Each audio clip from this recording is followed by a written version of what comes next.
warahmatullahi wabarakatuh. Waalaikumsalam warahmatullahi wabarakatuh. Bismillah, alhamdulillah, syukurillah, ala nikmatillah, wa la hawla wa la quwata illa billah.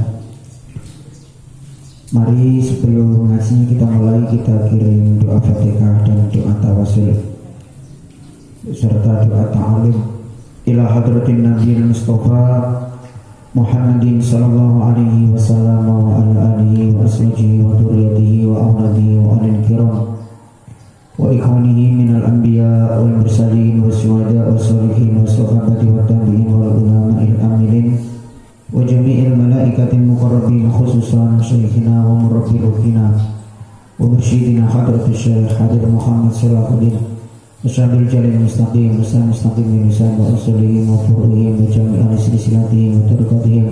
Al-Fatihah. A'udhu billahi minasyaitonir rajim. Bismillahirrahmanirrahim. Alhamdulillahi rabbil alamin. Ar-Rahmanir Rahim. Maliki yaumiddin. Ihdinas siratal mustaqim. Siratal ladzina an'amta 'alaihim ghairil maghdubi 'alaihim waladdallin. Amin. Wa ila hadrati khususan muassis Nahdlatul Ulama kullihim wa khususan muassis Ma'had Madrasah Muallimin Muallimat kullihim, khususan Romo Kiai Haji Imran Jamil Masyuri wa usulihim wa furu'ihim wa jami'i ahli silsilatihim wa tariqatihim. Al-Fatihah. A'udzu billahi minasyaitonir rajim. Bismillahirrahmanirrahim. Alhamdulillahi rabbil alamin. Ar-Rahmanir Rahim. Maliki yaumiddin. Iyyaka na'budu wa iyyaka nasta'in. Ihdinas siratal mustaqim. Siratal ladzina An'amta 'alaihim ghairil maghdubi 'alaihim waladdallin. Amin. Wa ila hadrati khususan muassis Ma'had Nurul Quran kullihim, khususan ulama IFI Sumatera Lawang Kidul Mandala kullihim, wa khususan wali walidina warhamhum kama rabbawna shighara. La hadrati khususan santriwan santriwati Nurul Quran kullihim, wa ila hadrati khususan hadal mu'allif As-Sam Muhammad Abdul Wahab Asy-Sya'rani wa usulihim wa furu'ihim wa jami'i ahli silsilatihim. Sayyidillahumul Fatihah. A'udzu billahi minasyaitonir rajim. Bismillahirrahmanirrahim.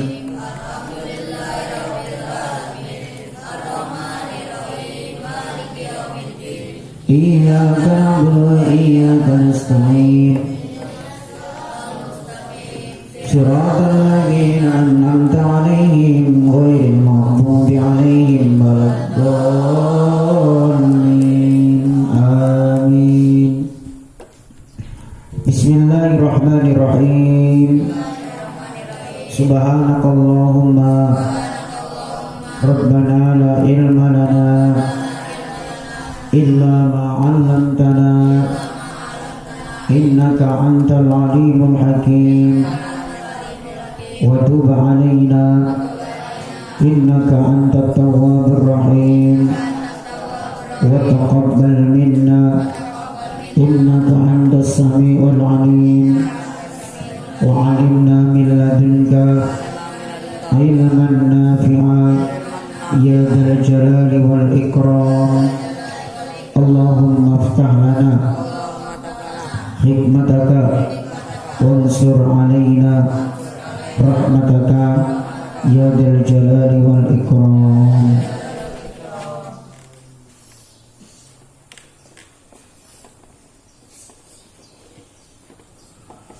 Bismillahirrahmanirrahim. Qala al-mu'allifu rahimahullahu ta'ala wa nafa'ana bihi wa bi'ulumihi wa a'adda 'alaina min barakatihi. Amin. Amin ya rabbal alamin. Bismillahirrahmanirrahim. Ya Ali, wahai Ali, Ya Ali, wahai Ali, la tafrah, janganlah kamu bahagia. Ya Ali, wahai Ali, la tafrah, janganlah kamu berbahagia.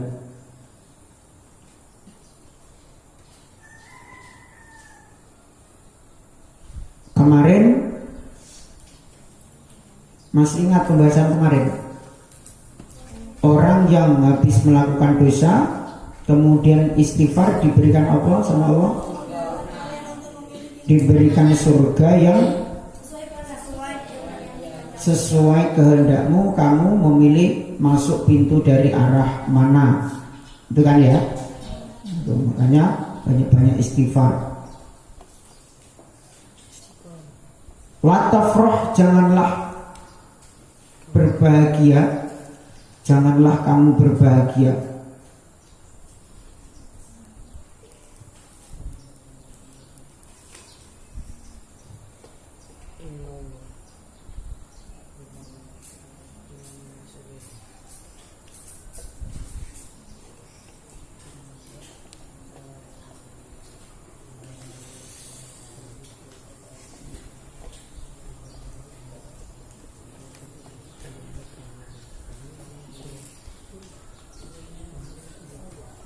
Innallaha, sesungguhnya Allah. Ya Ali, janganlah kamu berbahagia. Innallaha, sesungguhnya Allah, la yuhibbu, tidak suka,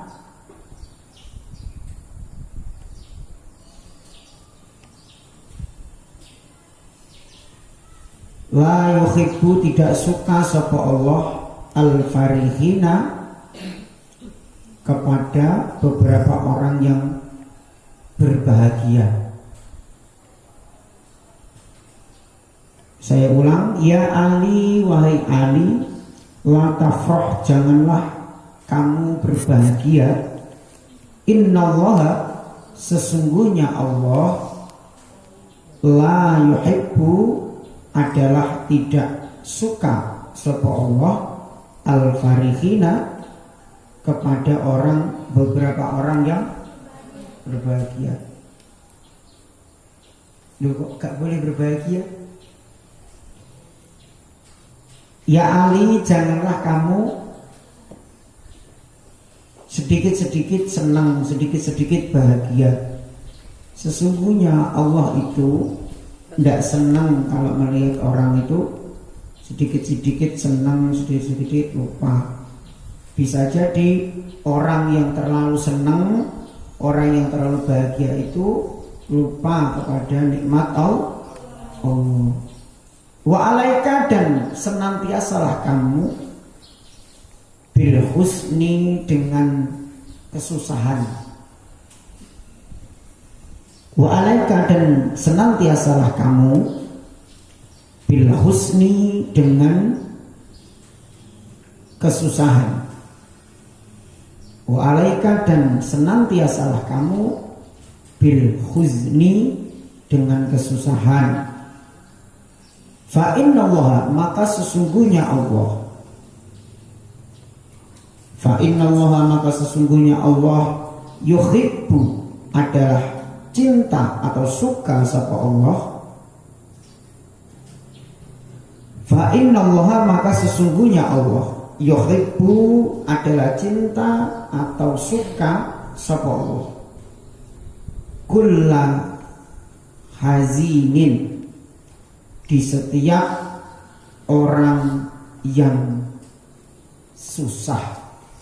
Kulla hazinin, di setiap orang yang susah atau kesusahan.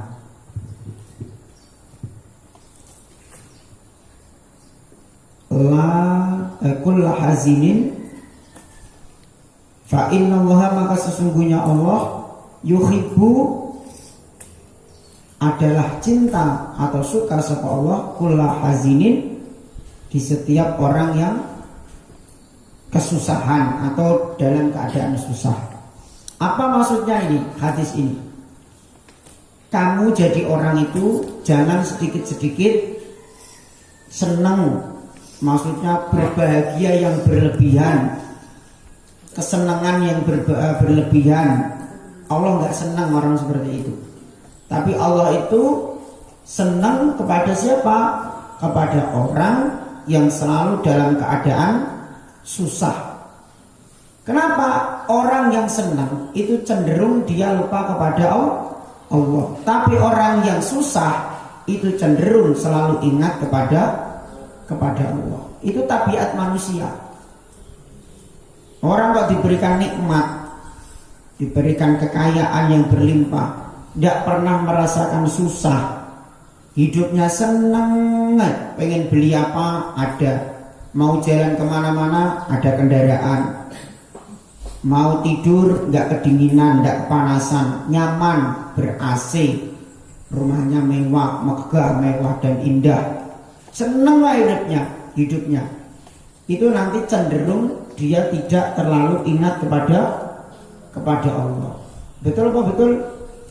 Justru orang yang dikasih susah, yang dikasih kesedihan, itu adalah orang yang selalu ingat kepada Allah. Banyak-banyak berdoa, ya Allah kok susah, banyak utang, banyak masalah, malah dekat kan kepada Allah.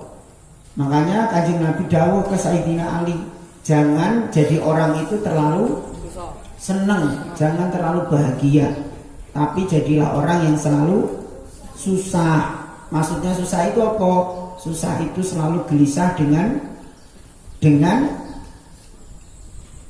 segala bentuk pemberian dari Allah. Akhirnya diberikan Allah susah, terus mau mendekat kepada Allah. Makanya di dalam kitab Nasoihul Ibad, ciri-ciri seseorang itu ada 4. Seseorang yang celaka itu ada 4.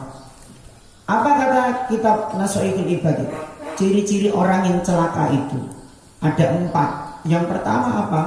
Yang pertama, dia selalu lupa akan dosa-dosanya, saking dia itu diberikan kebahagiaan yang berlebihan. Lupa dia kalau dia itu punya dosa.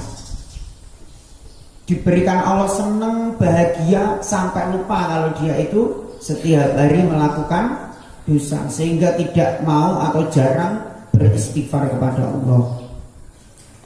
Ciri yang kedua, orang yang celaka itu selalu mengingat-ingat kebaikannya, selalu mengingat-ingat, menagih-nagih amal baiknya, padahal belum tentu amalnya itu diterima oleh Allah. Mbak, sampean itu nggak ingat sama aku ya? Sampean itu dulu tak bantu, nggak ingat. Waktu susah dulu siapa di pondok yang bantu? Ketika habis duitnya siapa yang ngutangi? Ketika bajumu habis tak pinjemi kerudung. Selalu mengungkit-ungkit tentang amal baiknya. Itu celaka. Belum tentu amal baiknya itu diterima Allah, tapi selalu mengingat-ingat. Tapi dia selalu lupa kepada dosanya. Ciri yang ketiga, orang yang celaka itu adalah ketika diajak bicara agama, loyo, lemes, ngantuk. Itu ciri orang yang celaka. Diajak bicara agama, diajak ngaji, diajak berbuat untuk kemaslahatan agama, lemes, males, loyo, tidak ada semangat. Itu ciri-ciri orang yang celaka. Ciri yang keempat adalah orang yang ketika diajak untuk urusan dunia, semangatnya minta ampun. Wes, pokok kalau urusan dunia nomor 1. Mas, ngaji yo mas. Tot ngantuk nih capek habis roan. Misalkan liburan di rumah, ayo sana latihan azan-azan di masjid. Disuruh ibu, masa liburan kok di rumah? Ibu, agak baik bu, males bu. Tapi kalau ada acara di Tegalrejo misalkan ada acara reok Ponorogo, nak ning nak ning bunga, nak ning bunga, nak ning bunga. Bu, berangkat. Reoknya jam berapa toh Mas? Reoknya nanti jam 3 sore. Lah ini lo masih jam 1 kok bingung berangkat. Nanti gak dapat tempat. Aku pengen depan sendiri nanti lihat reok. Tuh, nak nih bunga, nak nih bunga. Berangkat berungkut, ibunya diseret-seret berangkat ke Tegalrejo, lihat reok di depan sendiri 1:30 panas-panas itu semangat. Kalau urusan dunia semangat. Nanti ada apanya dangdutan orkesan di Talang Jawa ada artis Via Valen, langsung anak-anak di rumah kabur semua dari rumah. Mau kemana Mas? Mosok jam 8 pagi kok sudah berangkat pakai celana, pakai jaket, pakai topi. Mau kemana? Lihat dangdutan Bu. Kemana? Ke Talang Jawa. Emangnya dangdutan siapa? Artisnya Via Valen. Via sama Valen. Padahal itu dangdutannya, orkesannya itu jam 4 sore. Jam 8 pagi sudah berangkat. Kalau urusan dunia semangatnya bukan main. Contoh dulu itu ada Mbak, dapat bantuan waktu presidennya Pak SBY itu, masyarakat Indonesia yang miskin-miskin itu dapat bantuan apa? BLT, bantuan langsung tunai. Nggak tahu sekarang masih apa enggak di era Pak Jokowi. Itu di Jawa-Jawa itu termasuk ibu saya itu dapat apa? Dapat BLT. Di rumah itu ada tulisannya pokoknya apa namanya kurang mampu di rumah itu. Nanti dicek sama petugas desa. Itu nanti dapat bantuan langsung tunai. Dapat berapa? Dapat 300.000. Cuma 300.000. Itu pun dapatnya 3 bulan sekali. Itu masyarakat yang dapat itu, ya Allah Mbak, diumumkan kepala desa. Masyarakat warga desa Tumbres Anom, desa saya itu Tumbres, nama desanya Tumbres Anom. Nanti yang mendapat bantuan BLT datang jam 8 tek. Kalau telat nanti dipanggil nggak ada, dicoret.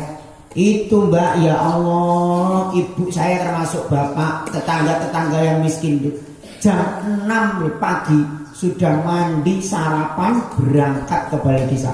Padahal acaranya jam 8. Jam 6 itu sudah berangkat. Demi apa? Mendapatkan uang 300.000. Sedangkan kita itu loh, urusan dunia, ya Allah, semangatnya bukan main. Tapi giliran urusan agama, dengar adzan, hayya 'alas shalah. Itu kenapa kok nggak langsung jeregal berangkat, ambil kopiah, ambil sarung, ambil mukena? Kenapa?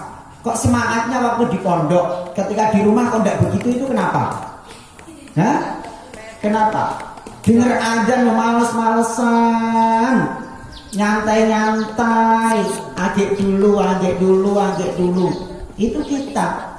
Kalau urusan dunia semangatnya Masya Allah. Kalau urusan akhirat, urusan agama, loyo, lemes. Betul apa betul? Betul. Ya ini nasihati diri saya sendiri juga. Nasihati diri saya sendiri. Jangan sampai kebalik gitu. Urusan dunia semangat, urusan agama, akhirat loyo, lemes gitu. Apalagi sholat subuh itu kalau di rumah, ya Allah, dengar as-sholatu khairum minan naum, tambah narik selimut berungkut. Nggak sholat Mbak, dingin Bu, nanti akhir wae jam 5:30. Kelihatannya ini ketawanya kok keras nian dari tadi. Dengar adzan subuh males. Hanya sholat subuh itu sholat yang apa pernah saya sampaikan, sholat yang limited edition, yang tidak ada duanya. Sholat yang lain-lain itu rakaatnya banyak, 4, 3. Sholat subuh cuma 2 rakaat. Dan sholat subuh plus ada panggilan istimewa. Kalau ada yang lain duhur, asar, maghrib, isya biasa adanya kan. Tapi kalau panggilan subuh ada as-sholatu khairun minan, panggilan spesial. Makanya kiai saya, Kiai Imron itu bilang ini, Mbak Kiai Mojo itu dibilang, Mbak Kiai Mojo, kalau mau nyari calon suami besok, lihat calon suami itu koreksi sholat subuhnya. Kalau calon suami sholat subuhnya tepat waktu dan berjamaah di masjid, itu lelaki idaman. Kalau cowokmu itu sholat subuh males, walaupun pinter, pelajaran fikih nilainya dapat 9, pelajaran akhlak nilainya dapat 9, tapi sholat subuhnya juga jam 9. Coba, itu pinter tapi nggak guna kepintarannya. Kenapa? Karena sholat subuh itu sholat yang berat untuk kita lakukan. Ada anak muda, anak SMP, SMA, kuliah, dengar adzan subuh di rumah, nggak di pondok loh. Kalau di pondok kamu takut ustadzanya. Di rumah dengar adzan, Allahu Akbar subuh. Bahkan sebelum subuh nunggu dulu, tahajud dulu, qobliyah qobliyah fajar dulu. Habis itu nunggu subuh terus berangkat ke masjid. Ya Allah, nggak cewek nggak cowok idaman. Kenapa? Karena Allah itu selalu didepankan. Jangankan kok kita, jangankan kok pasanganmu, gitu loh maksudnya. Jangankan kok calon suamimu, calon istrimu, Allah saja ditinggalkan subuh. Males, apalagi cuma kamu. Makanya manusia itu cenderung suka dengan kesenangan, dengan kebahagiaan, tapi cenderung tidak mau dengan kesusahan. Makanya Allah lebih suka orang yang susah-susah payah. Karena apa? Karena dengan kesusahan dia mau mendekat kepada Allah. Cenderung manusia itu gini loh Mbak. Kamu misalkan maaf contoh ya, misalkan punya pacar, sudah pacaran berapa tahun? 4 tahun, 5 tahun. Selama pacaran itu tidak pernah kamu syukur kepada Allah. Berapa ribu hari selama 4 tahun, 5 tahun itu kamu dikasih kebahagiaan berupa kekasihmu itu. Kita terkadang lupa untuk mengucapkan syukur ini. Terkadang malah kita lupa kepada Allah yang memberikan pasangan kekasih kita, yang memberikan rasa tumbuh sayang kita. Lupa kita. Bukti lupanya apa? Ketika chattingan, teleponan, video callan, waktu adzan tapi lupa. Dengar suara adzan, Allahu Akbar duhur. Yuk dengar, kupingnya yuk waras, telinganya yuk dengar. Wong panggilan adzan pakai mic keras, tapi kita asik dengan chattingan cowok kita, dengan cewek kita, video callan, teleponan, sampai kita lupa kepada Allah. Giliran cowok kita itu pergi atau cewek kita itu pergi meninggalkan kita, nangisnya berhari-hari. Nangisnya berhari-hari sampai doakan, ya Allah, ini cobaan apa yang kau berikan kepadaku? Ya Allah, aku rasanya nggak sanggup hidup tanpa dia. Ya Allah, cobaanmu berat sekali. Ya Allah, apa salah dan dosa saya? Itu umpama malaikat ada kelihatan mulut-mulut tapuk sandal. Dulu pas pacaran di adzan nggak dengar pura-pura tuli. Sekarang putus nangis-nangis, salah saya apa, dosa saya apa, matamu pucat gini. Iya apa enggak? Iya apa enggak? Enggak ya? Enggak ngaku maksudnya. Enggak ngaku. Nah itu kita gitu loh, itu manusia. Coba dong, misalkan kita itu gini loh, kita itu dikasih kebahagiaan berapa tahun dengan orang yang kita sukai, kita tidak mau syukur. Sedangkan kita misalkan dengan satu kata, Mbak, maaf, kita tidak bisa menerusin hubungan ini. Misalkan satu kata itu, atau Mas, kita tidak bisa menerusin hubungan ini. Satu kata itu langsung sakitnya bukan main. Betul apa betul? Betul. Itu sebenarnya harus kita pikirkan lagi. 4 tahun, 3 tahun kita bersama dia, berapa ribu hari, berapa menit, ratusan menit, miliaran menit yang diberikan Allah rasa senang kita ini kepada orang yang kita sukai itu hanya karena satu ucapan saja, satu detik, maaf kita nggak bisa lanjut, sakit bukan main kita, betul? Seharusnya itu kita berpikir, tidak usah sakit-sakit seperti itu. Merenungnya begini, ya Allah dulu jenengan kasih saya itu kebahagiaan bertahun-tahun dengan dia, saya lupa syukur kepadamu. Sekarang karena permasalahan sedikit dia pengen pergi dari saya, terus saya harus sedih. Kira-kira ini nggak fair ya Allah, ini nggak seimbang ini. Dengan rasa syukur saya, dengan rasa mengeluh saya. Makanya Allah itu lebih suka kepada orang yang syukur daripada orang yang ngeluh. Ini saya paham yang saya maksudkan, paham. Nah. Makanya wali-wali Allah dulu itu Mbak, itu tidak ada yang diberikan kehidupan yang mewah, senang, apa duitnya banyak, tidak ada. Semuanya diuji dengan kesusahan. Nabi, wali, ulama, kiai, para sahabat itu semua diuji dengan kekurangan dan kesusahan. Syekh Abdul Qadir Al-Jailani itu kurang apa? Rajanya wali, dapat julukan apa? Sultanul Kutub. No. Rajanya para wali itu Syekh Abdul Qadir Al-Jailani. Ada wali-wali seluruh dunia ini, itu rajanya adalah Syekh Abdul Qadir Al-Jailani. Susah bukan main hidupnya Syekh Abdul Qadir itu enggak.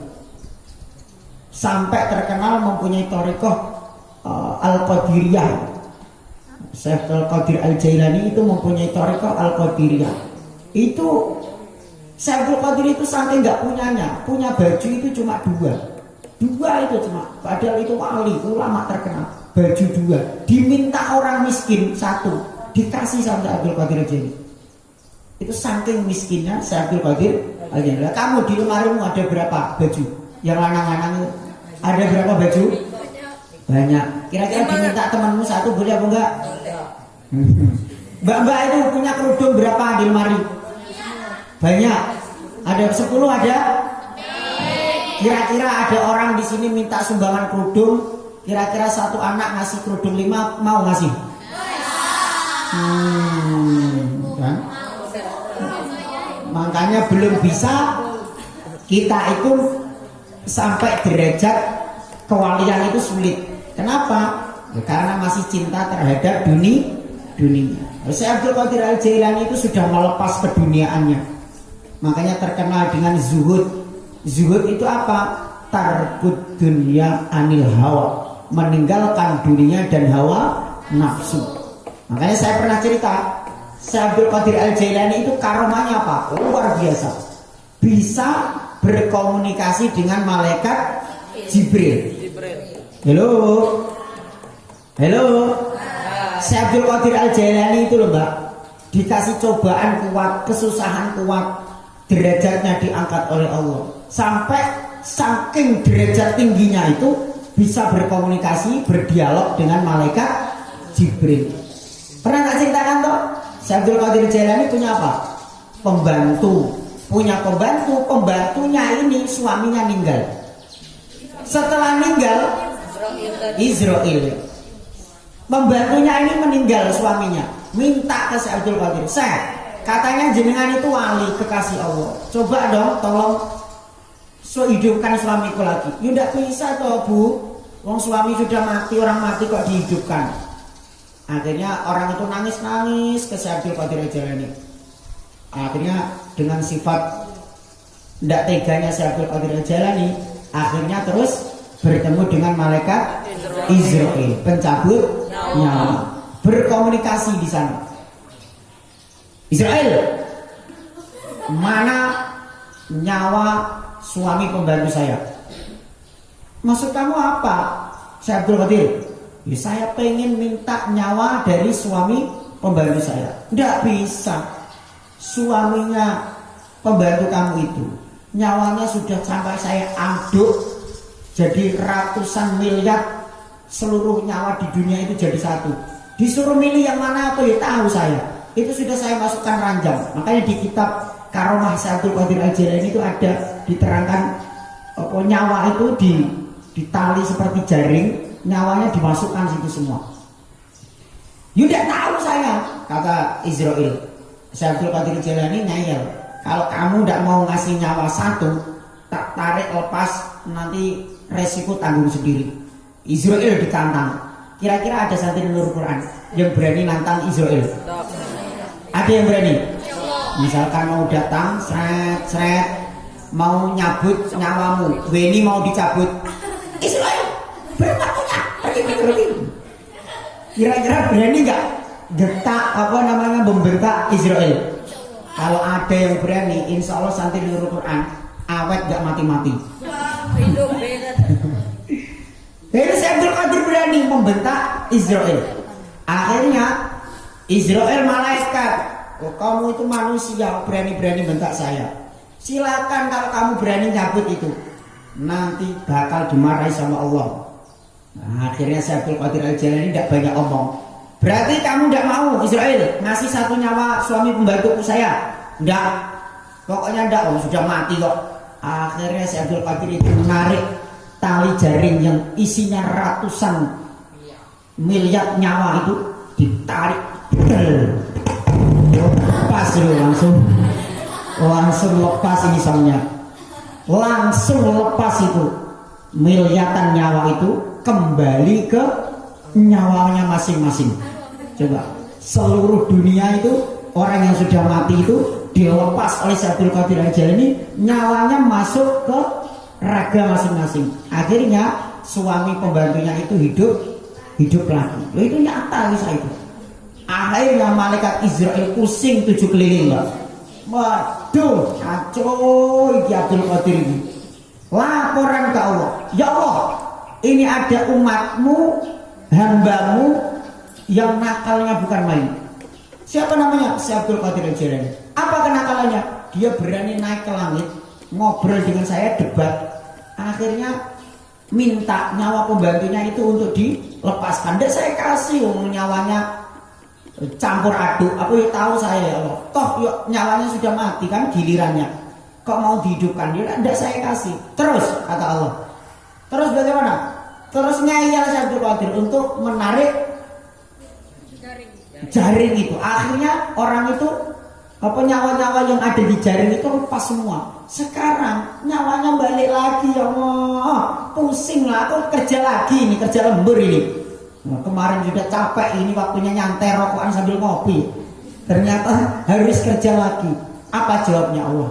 Salahmu dewe.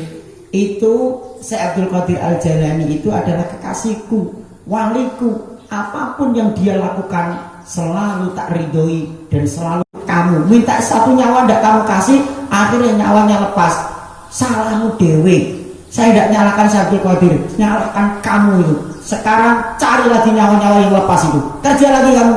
Waduh, kembali ke klengseng malaikat Israel. Itu karomahnya Syekh Abdul Qadir Al-Jailani. Orang itu tidak bisa sampai derajatnya diangkat oleh Allah kalau tidak bisa melalui cobaan berupa kesusahan. Orang dikasih kesusahan, dikasih kemiskinan, kekurangan, kok dia lulus, insya Allah akan diangkat derajatnya oleh Allah Subhanahu wa Ta'ala. Ya Ali, wahai Ali, ma min yaumin, mamin, siapa mamin? Mamin. Ya Ali, mamin.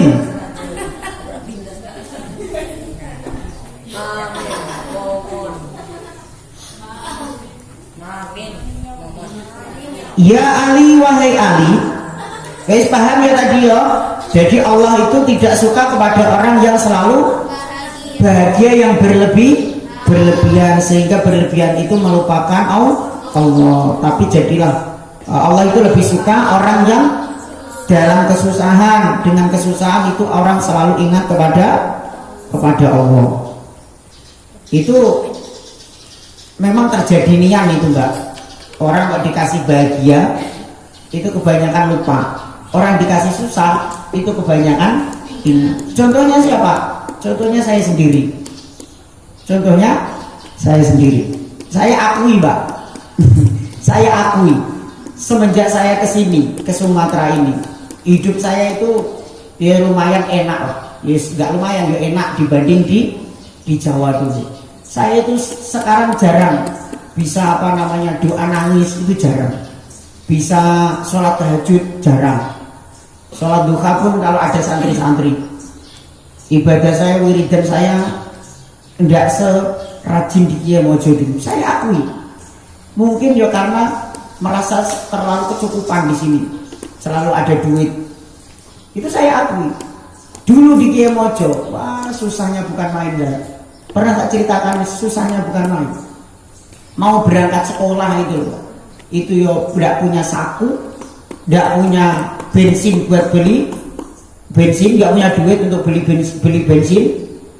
Itu pun pinjem 10.000, 5.000 buat bensin, 5.000 buat makan. Dan itu saya lalui bertahun-tahun di pondok. Tidak minta orang tua susah. Enggak. Kuliah juga kesusahan bayar. Mau ngerokok, saya itu kan hobi ngerokok. Atau ngerokok itu susah, mau beli rokok. Jangankan makan enak, ya Allah, pengen makan sate itu paling nunggu kalau dapat undangan pengajian. Susah dulu di pondok saya. Setiap habis ngimami sama anak-anak itu, ya kayak kamu ngimami itu. Ingat ibu susah di rumah, bertani, bapak susah, semakin tua, biayai saya. Sedangkan saya di pondok tidak dapat penghasilan apa-apa, ngerepoti wong tua. Itu kalau doa itu nangis, tuh anak-anak diem gitu. Kok kenapa ditengah-tengah Ustaz Dini kok doa nangis? Itu nangis kalau ingat orang tua, betapa susahnya untuk membiayai saya waktu mondok. Kalau malam itu rajin, jujur Mbak saya, jam 2, jam 3 itu tahajud, minta dilancarkan rezeki orang tua. Nanti ya Allah takdirkan saya jadi orang yang bermanfaat, orang yang sukses, bisa membahagiakan, membalas setidaknya kedua orang tua saya. Setiap malam qobliyah fajar ini tidak pernah ketinggalan waktu di Kiai Mojo, karena susah. Kenapa? Allah itu cinta kepada orang yang susah. Orang yang susah itu lebih cenderung dekat kepada Allah. Tapi ini ya juga saya latih, Pak. Mulai dari sekarang jangan sampai Denny yang dulu, karena sekarang sudah di tempat yang berbeda sehingga Denny yang dulu itu hilang. Itu saya begitu terus, saya nasihati terus diri saya. Denny yang dulu itu mana toh? Tak nasihati. Dulu rajin tahajud, kamu di pondok Den, tak nasihati, tak bilangi sendiri diri saya itu. Dulu rajin wiridan, rajin kalau habis subuh baca Quran. Sekarang kok malah gini, nah, gitu. Tak nasihati terus diri saya. Ya, kamu juga begitu. Bisa jadi kamu menjadi malas-malasan itu apa? Karena kamu itu merasa kecukupan. Orang tuamu cukup, kamu minta apa keturutan. Coba kalau kamu minta apa nggak punya kesusahan, pasti kamu akan lebih dekat kepada Allah. Artinya gini Mbak, jangan sampai boleh bahagia, tapi jangan sampai kebahagiaan itu melupakan Allah. Ya Ali wahai Ali, ma min yaumin, ma tidak ada, min yaumin dari hari, ma min yaumin, ma tidak ada, min yaumin dari hari, jadi din yang baru,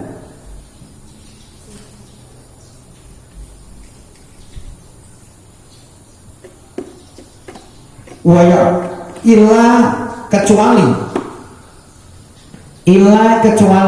wayakulu mengucap sopo yaumin. Iki hari itu ngomong hari, ngerti hari gak? Bukan nama orang, hari ini hari yang kutunggu, hari bukan huri ya. Pede kamu hur, kalau kecil pedean kamu.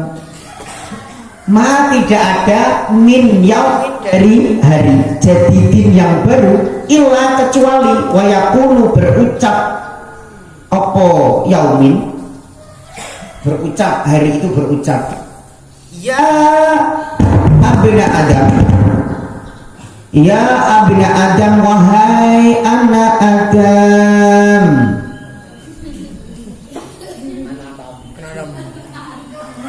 Ya anak Adam, ya ibnu Adam, ya anak Adam. Ya anak kandung.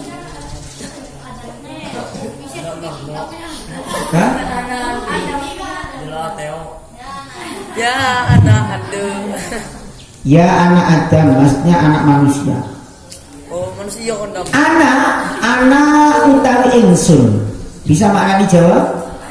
Anak utawi ingsun iku yaumun dina jadi dun kang anyar wala amali kanan ing atase amal sira iku sahidun.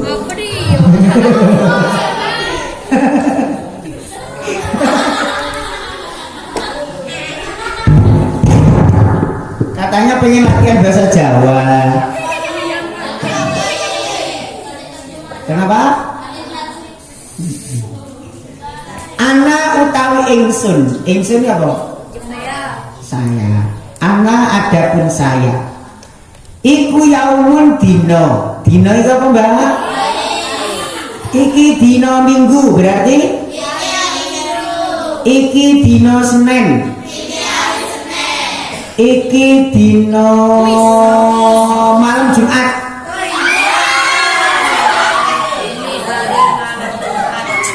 Apa? Bisa terjemahkan bahasa Indonesia. Iki dino wayahe malam Jumat. Libaan.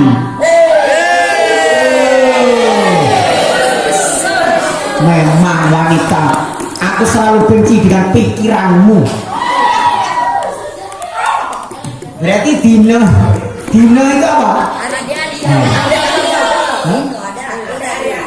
Dino adikmu. Dinosaurus. Dino itu ya hari. Anak adapun saya, yaumun adalah hari, jadidun yang anyar. Anyar itu apa? Jadidun yang baru.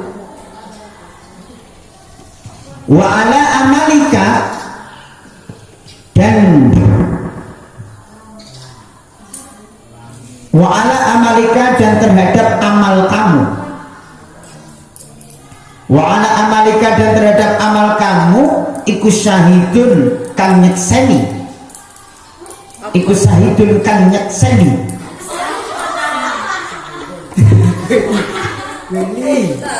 Iku syahidun kang nyekseni. Nyekseni mus asyhadu berarti bersaksi. Syahidun adalah yang bersaksi.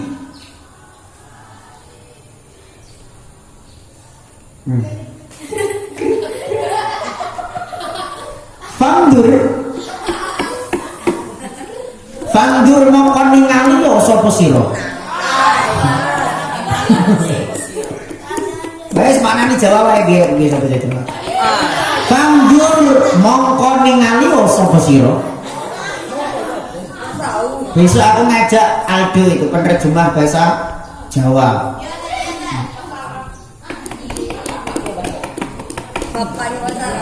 Fandur besok kalau pidato tak suruh latihan pakai bahasa Jawa. Latihan kalau mukadoro Adam kamu julukannya Al Habib As-Sehari. Titelnya ada berapa? Oh, MSI, SH Sarjana Hukum, MPDI, SPD. Dari Mesir. Berasal dari Napi. Latihan nanti bahasa Jawa. Assalamualaikum warahmatullahi wabarakatuh. Ingkang kula hormati para sedherekipun, monggo saderengipun ngaji kula ajak panjenengan sedaya maca doa Fatihah. Mugi-mugi muhadharah bengi niki dados muhadharah ingkang berkah lan manfaat. Saderenge kula nyuwun ngapunten ingkang kathah menawi wonten ucapan kula ingkang kelimpur. Bisa bahasa Jawa? Bisa. Wes, besok malam minggu khusus Al Habib Aseh Adam Suhendra LCMA.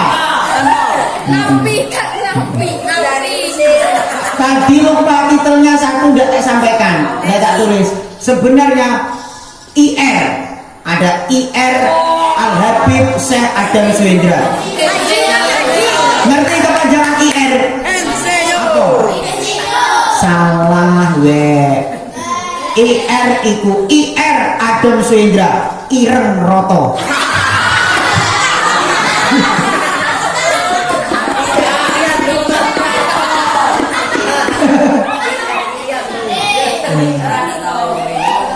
Titelnya Adam wis lengkap tadi. LC, MA, MPDI, SH Sarjana Hukum, SPD, Sarjana Sibuk Mulai Dewe.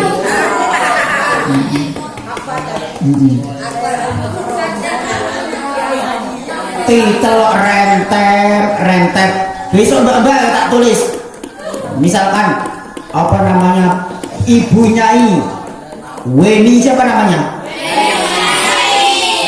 Anggraini, Weni Putri Anggraini, MSI, SH, MPA, BH.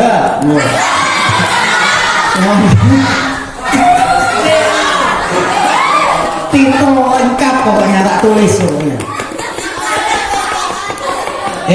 Ketika titelmu ditulis di situ, itu baca itu amin ya Allah, dipegang itu apa namanya, kertasnya sambil disolawati sallallahu Muhammad sallallahu Muhammad sallallahu Muhammad sallallahu Muhammad 7 kali. Insya Allah mantep ya Allah, semoga yang ditulis ini kelak bisa menjadi kenyataan. Amin Allahumma. Ini si solawat dulu, nggak tahu nanti lo dipegang nian, di apa namanya, disolawati. Semoga titel-titel yang ditulis di sini tidak semua sekedar mainan guyonan, kelak bisa menjadi kenyataan. Amin ya Allah. Sholawat 7 kali. Bismillahirrahmanirrahim. Oh, nanti ditulis ibunya Lady jadi orang Nganjuk.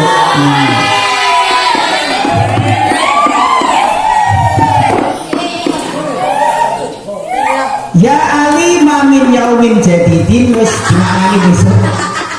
Apa? Mamin. Akhirnya ketemu nama ibumu. Ya Pak.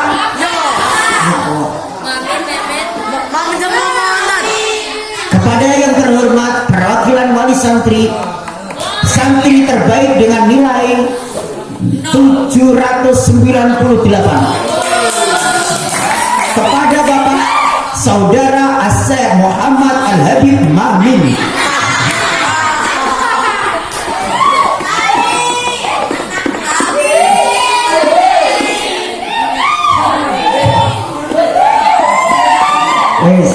Wallahu a'lam bis.